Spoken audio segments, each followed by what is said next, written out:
السلام علیکم ورحمۃ اللہ وبرکاتہ۔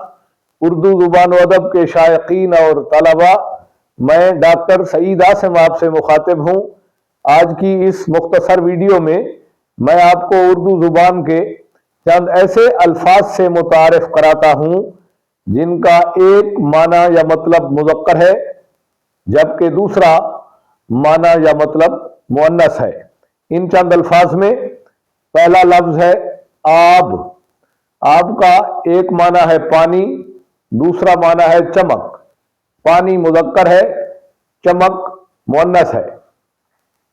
یہ لفظ ہے چاہ۔ چاہ کا ایک مطلب ہے کنواں، دوسرا مطلب ہے محبت۔ کنواں مذکر ہے اور محبت مؤنث ہے۔ اسی طرح یہ لفظ ہے مقام۔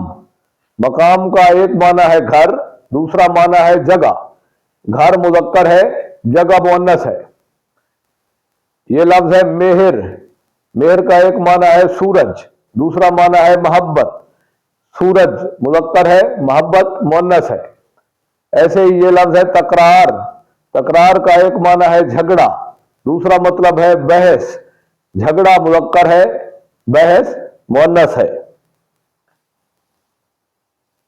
اردو زبان و ادب کے شائقین اور طلباء، امید ہے آج کی یہ مختصر سی ویڈیو آپ کو پسند آئی ہوگی۔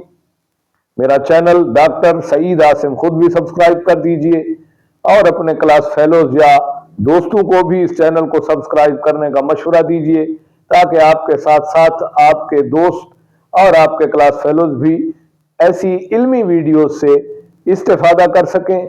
اس کے ساتھ ساتھ بیل آئیکن کا بٹن بھی پریس کر دیجئے اور اس ویڈیو کو لائک اور شیئر بھی کر دیجئے۔